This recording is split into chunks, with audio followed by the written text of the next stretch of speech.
మేఘమాల వాళ్ళ ఫాదర్కి వాళ్ళ విలేజ్ రోడ్లో జరిగిన కొన్ని హారర్ ఇన్సిడెంట్స్ కొద్ది రోజులుగా మీతో షేర్ చేస్తున్నాను. ఎవరైనా ఇంకా ఆ పార్ట్స్ని చూడకుండా ఉంటే ఆ పార్ట్స్ని కూడా చూసేసి ఈ పార్ట్ని వినండి. తను షేర్ చేసిన స్టోరీని ఈ రోజుతో అయితే ఎండ్ చేస్తున్నాను. ఇంకా మీ లైఫ్లో ఇలాంటి భయంకరమైన సంఘటనలు జరుగున్నాయా? మన ఛానల్లో ఉన్న సబ్స్క్రైబర్స్ అందరితో షేర్ చేయాలి అనుకుంటున్నారా? అయితే ఛానల్ డిస్క్రిప్షన్లో ఉన్న మెయిల్ ఆర్ ఇన్స్టాగ్రామ్ ద్వారా మీ స్టోరీని షేర్ చేయొచ్చు. లేదా వీడియో చివరన మెయిల్ ని ఇన్స్టా ఐడిని యాడ్ చేస్తాను, చూడండి.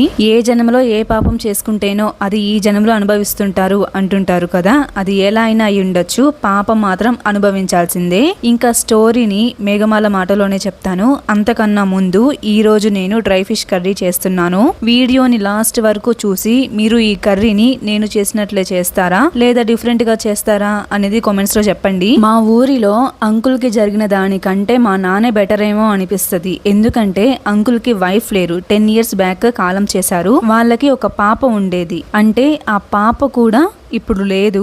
ఏమైందో నేను ముందు చెప్తాను.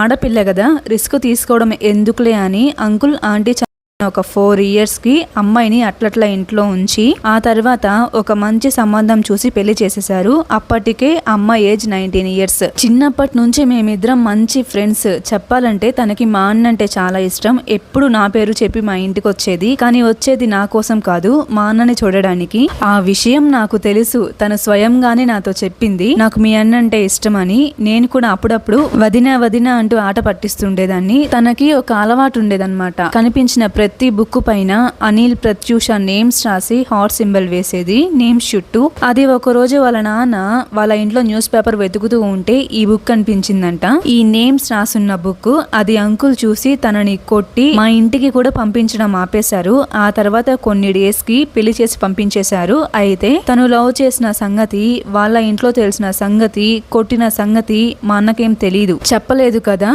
అమ్మాయి పేరు ప్రత్యూష, మా అన్న పేరు అనిల్. ఇంకా ఆ అంకుల్ కూడా మా ఇంటి మీదకి గొడవకి రాకుండా అమ్మాయికి పెళ్లి చేసేసాడు. పక్క ఊర్లో ఉండే వాళ్ళ బంధువుల కొడుకుకే ఇచ్చి పెళ్లి చేశారు. ఆ తర్వాత అమ్మాయి అత్తగారింటికి వెళ్ళిపోయింది. వెళ్లేటప్పుడు కూడా నా లైఫ్ పోయింది, ఇంకా నేను బ్రతికి ఏం లాభం అనుకుంటూనే వెళ్ళింది, లైఫ్ మీద హోప్స్ వదిలేసుకొని. కానీ తన హస్బెండ్ చాలా అంటే చాలా మంచివారు. ఎంత మంచివారు అంటే మాటలో చెప్పలేను. ఈ అమ్మాయి లవ్ మ్యాటర్ తెలిసి పెళ్ళైన కొన్ని డేస్ వరకు అసలు తన పర్మిషన్ లేకుండా తనని టచ్ కూడా చేయలేదంట. నేను నిన్ను ఇబ్బంది పెట్టను, నువ్వు అతనితోనే ఉండాలనుకుంటే చెప్పు, నేను మీ నాన్నతో మాట్లాడి మీ ఇద్దరి పెళ్లికి నేను ఒప్పిస్తాను అంటే తనేమో వద్దు, నేను లవ్ చేసిన విషయం అనిల్ కి కూడా తెలీదు, నేను వెళ్ళి పెళ్లి చేసుకుందామా అని అడిగాక తను నన్ను యాక్సెప్ట్ చేయకపోతే ఊరిలో అందరి ముందు నా పరువు పోతుంది, మా నాన్న పరువు కూడా పోతుంది. మా నాన్న పరువు కోసమే నేను ఈ పెళ్లి చేసుకున్నాను. అలాంటిది ఇలా జరిగి పరువు పోయాక మా నాన్న ఉండలేరు, మా నాన్న లేకుండా నేను కూడా ఉండలేను అని చెప్పిందంట. అయితే ఆ అన్న సరే ఇప్పుడేం చేయాలనుకుంటున్నావు అంటే కొన్ని డేస్ మన ఇద్దరం దూరంగానే ఉందాము, నా మనసు మారాక మనమిద్దరం వైఫ్ అండ్ హస్బెండ్ లాగే ఉందాము అనిందంట. దానికి అతను కూడా అడ్డు చెప్పలేదు. ఆ తర్వాత కొన్ని మంత్స్ కి వాళ్ళిద్దరు ఒకటైపోయారు. తనకి పెళ్ళైనప్పటి నుంచి అంకుల్ ఒక్కరే ఇంట్లో సింగిల్ గా ఉండేవారు. కొంతమంది తన వైఫ్ ప్రేమ విషయం తెలిసాక ఏం చేస్తారు, ఆ అబ్బాయిని చూడనివ్వకుండా అబ్బాయితో మాట్లాడనివ్వకుండా ఉంచుతారు. కానీ ఆ అన్న మాత్రం ఊరొచ్చిన ప్రతిసారి మా ఇంటికి కూడా తీసుకొస్తారు. మేమిద్దరం ఫ్రెండ్స్ కదా, ఆ లవ్ వలన మా ఇద్దరి ఫ్రెండ్షిప్ బ్రేక్ అవ్వకూడదని. తనకి పెళ్ళైన 1 year తర్వాత తను ప్రెగ్నెంట్ అని తెలిసింది. అలా తనకి 9 months వచ్చాయి. ఈ 9 months లో నాకు కాల్ చేసిన ప్రతిసారి నా కడుపులో ట్విన్స్ ఉన్నారు, ఎవరు పుడతారో ఒక అబ్బాయి ఒక అమ్మాయి పుడితే చాలు, అమ్మాయి పుడితే మా అమ్మ పేరు, అబ్బాయి పుడితే మీ అన్న పేరు అనిల్ అని పెడతాము. ఇదే విషయం మా ఆయనకు చెప్తే అతను కూడా సరే అన్నాడు. ఇతను నా హస్బెండ్ గా రావడం నా అదృష్టం అనేది. తన డెలివరీ టైం కి తన ఏజ్ 20 years మాత్రమే, చాలా సన్నగా ఉండేది. అందులో ట్విన్స్ ని క్యారీ చేస్తుంది కదా, చాలా వీక్ అయిపోయి ఎప్పుడు స్టమక్ పెయిన్ వస్తుండేది. 7th month నుంచి అయినా తట్టుకుంది. 9th month కి రాగానే తనకి బ్రీతింగ్ ప్రాబ్లం, ఆయాసం వచ్చేసాయి. 9th month లో ఎప్పుడు ఆయాసంతో రొప్పుతూనే ఉండేది. డాక్టర్ కి కాల్ చేస్తే అలా అవుతుంటే ఇంకా ప్రాబ్లం ఎక్కువ అవుతుంది, రేపు మార్నింగే ప్రత్యూషను హాస్పిటల్ కి తీసుకొని రండి, మొత్తం చెక్ చేసి సి సెక్షన్ చేద్దాము అంటే ప్రత్యూష వాళ్ళ అత్తయ్య అలా కుదరదు, నార్మల్ డెలివరీయే అవ్వాలి, అప్పటి వరకు హాస్పిటల్ కి వెళ్లేదే లేదు అని కూర్చుందంట.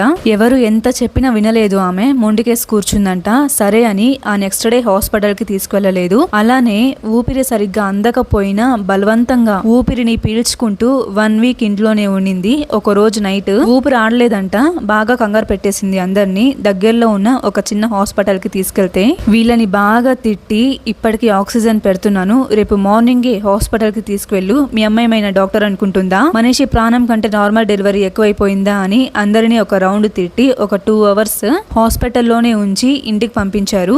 డాక్టర్ చెప్పినట్లే హాస్పిటల్ కి తీసుకెళ్లి డెలివరీ చేయించండి అని. సరే అని ఇంటికి తీసుకొచ్చి ఆ నైట్ అలా ఉండి మార్నింగ్ లేచి హాస్పిటల్ కి వెళ్దామని అన్ని రెడీ చేసుకొని రిపోర్ట్స్ అన్ని సర్దుకొని కార్ వస్తే తన హస్బెండ్ ప్రత్యూష కార్ ఎక్కి హాస్పిటల్ కి వెళ్తున్నారు. అయితే దారి మధ్యలో తనకి బ్రీతింగ్ ప్రాబ్లం ఎక్కువైపోయింది. అస్సలు ఊపిరి పీల్చుకోలేకపోతుందంట. కార్ లో ఉంటే ఇంకా ఎక్కువైపోతుందేమో అని, అంటే ఏసీ కార్ కదా అది, అందుకని కాసేపు బయట గాలి పీల్చుకుంటే సర్దుకుపోతుందిలే అని కార్ ని ఒక సైడ్ ఆపి చిన్నగా కార్ లో నుంచి ప్రత్యూషాన్ని దింపి ఒక ప్లేస్ లో కూర్చోపెట్టి ఒక 10 నిమిషాలు ఉంచారంట. అయినా ఎంతసేపు చూసినా కానీ తనకైతే ఊపిరి పీల్చుకోలేకపోతుంది. ఇంకా తన హస్బెండ్ కి భయం వేసేసి ఫాస్ట్ గా కార్ లో ఎక్కించేసి డ్రైవర్ తో ఫాస్ట్ గా పొమ్మని ఏడుస్తున్నారంట. హాస్పిటల్ కి ఇంకో 2 మినిట్స్ లో వెళ్తాము అనగా ప్రత్యూష అయితే కళ్ళు తేలేసేసింది, ఊపిరి పీల్చుకోవట్లేదు. ఇంకా తను కార్ సీట్ లో ఎలా అయితే కూర్చుందో అలాగే కూర్చున్నట్లుగానే ప్రాణం పోయింది. ఆ టైంలో తన హస్బెండ్ కి తను విషయం అర్థమైంది, కానీ దాన్ని తీసుకోలేకపోతున్నాడు. కారులో తనని చూస్తూ అలానే షాక్ లో ఉండిపోయారంట. డ్రైవర్ ఎంత పిలిచినా పలగట్లేదు. ఇంకా డ్రైవరే నర్సులను తీసుకొచ్చి అమ్మాయిని ఆపరేషన్ థియేటర్ లోకి పంపించి తన హస్బెండ్ చేత హాస్పిటల్ సైన్ చేయించి అన్ని దగ్గరుండి చూసుకున్నారు. తన ఆపరేషన్ థియేటర్ లోకి తీసుకువెళ్లే ముందే చెప్పేశారంట డాక్టర్స్, ఈ అమ్మాయి చనిపోయింది, లోపల బేబీస్ కండిషన్ కూడా ఎలా ఉందో చెప్పలేము, మా మాట వినకుండా మీ ఇష్ట ప్రకారం చేసుకున్నారు కాబట్టి తల్లినైతే కోల్పోయారు, బేబీ సంగతి ఆపరేషన్ చేస్తే కానీ చెప్పలేము అని ఒక 3 డాక్టర్లు కొంతమంది నర్సులు ఆపరేషన్ థియేటర్ లోకి వెళ్లారు.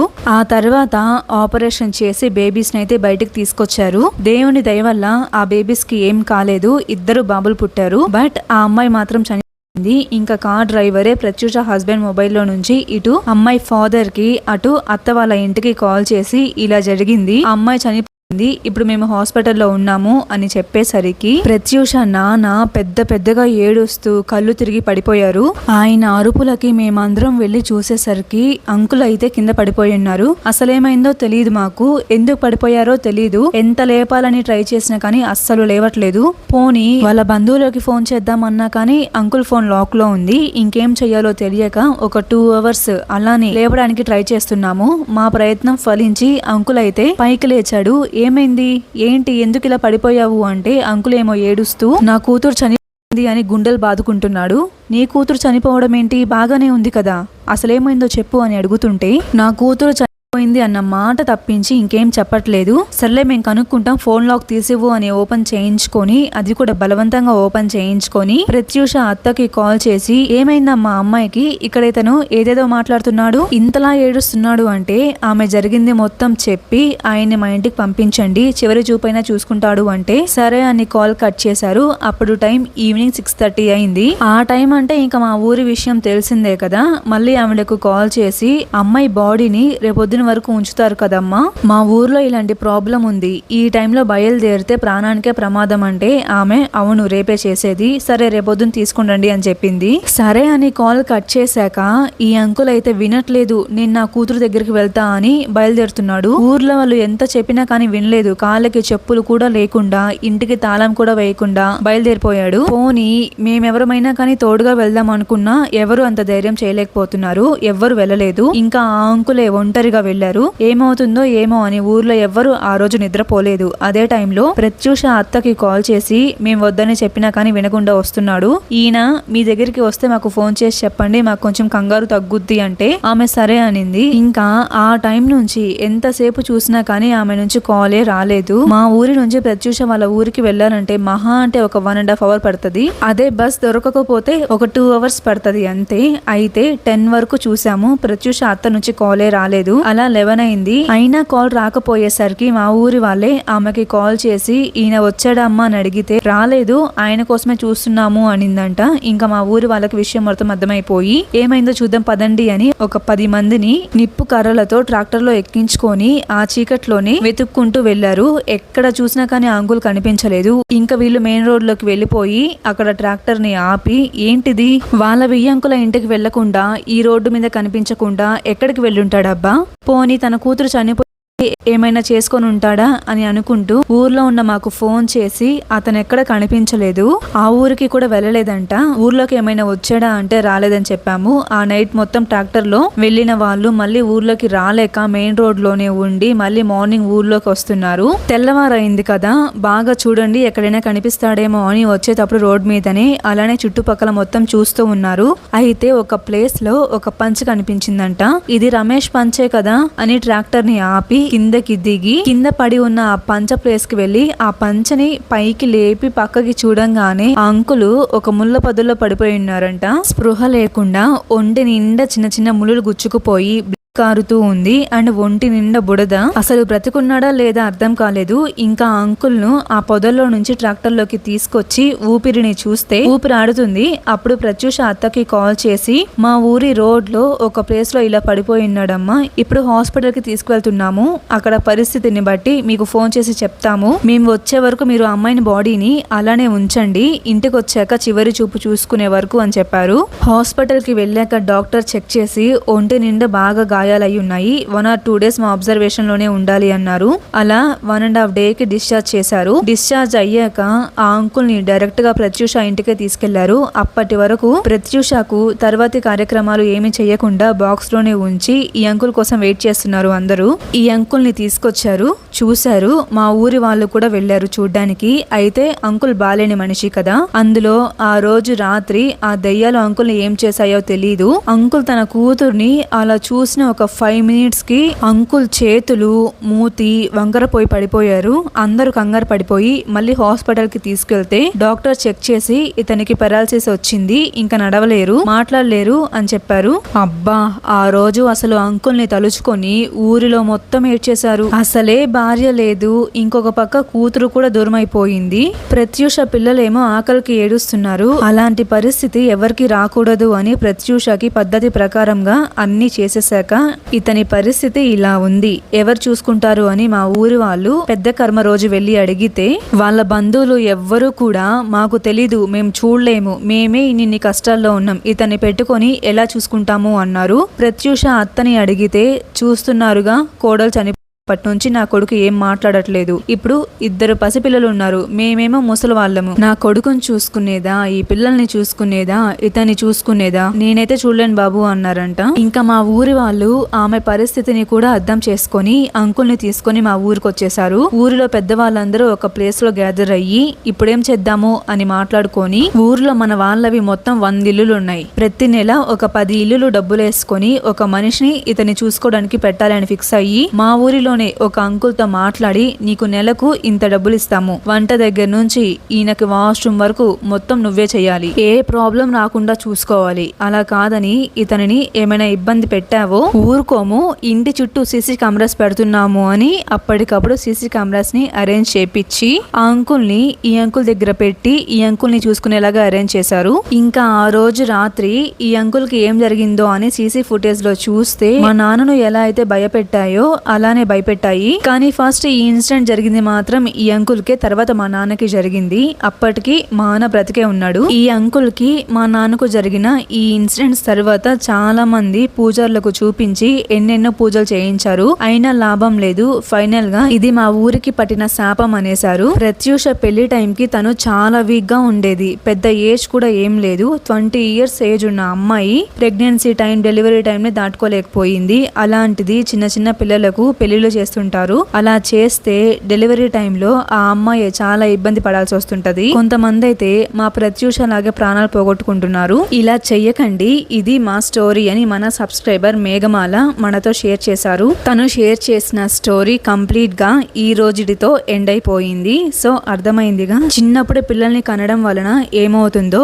అలానే ఒకప్పుడు స్ట్రాంగ్ గా ఉండేవాళ్ళు కాబట్టి నార్మల్ డెలివరీయే తట్టుకునేవాళ్ళు. ఈ రోజుల్లో మనుషులు అంత స్ట్రాంగ్ గా ఉండట్లేదు. వాళ్ళని ఫోర్స్ చేయకండి నార్మల్ డెలివరీ కావాలి అని. డాక్టర్స్ సి సెక్షన్ సజెస్ట్ చేశారు అంటే అది బేబీకి అండ్ మదర్ సేఫ్ గా ఉండడానికి. డబ్బుల కోసమే అలా చేస్తారు అన్న అపోహలో నుంచి బయటకు వచ్చేయండి. మేబీ ఉండొచ్చేమో అలాంటి వాళ్ళు కూడా, కానీ మన కళ్ళ ముందే అంత ఇబ్బంది పడుతున్నా కూడా నీకు నార్మల్ డెలివరీయే కావాలి అని కూర్చోకండి. ప్రాణానికే ప్రమాదం అది. ఆ రోజు డాక్టర్ చెప్పినప్పుడే ప్రత్యూషను హాస్పిటల్ కి తీసుకువెళ్ళి ఉంటే ప్రత్యూష ఈ రోజు బ్రతికే ఉండేది. తన హస్బెండ్ అలా అయి ఉండేవారే కాదు, తన పిల్లలు తల్లి లేని వాళ్ళు అయి ఉండేవాళ్ళు కాదు, తన ఫాదర్ కి అలా జరిగి పెరాలసిస్ వచ్చుండేదే కాదు. ఒక్క మనిషి మూర్ఖత్వం వలన ఇంత మంది సఫర్ అవుతున్నారు. ఈ విషయంలో మీకేం అర్థమైంది కామెంట్స్ లో చెప్పండి. అలానే పలానా చోట్లో నెగటివ్ ఎనర్జీ ఉంది అని తెలిసినా కూడా అది నన్నేం చేస్తుందిలే అనుకోవద్దు. లేకపోతే పరిస్థితి మేఘమల ఫాదర్ లా ఉంటుంది. ఇంతటితో స్టోరీ అయితే అయిపోయింది. ఈ వీడియోని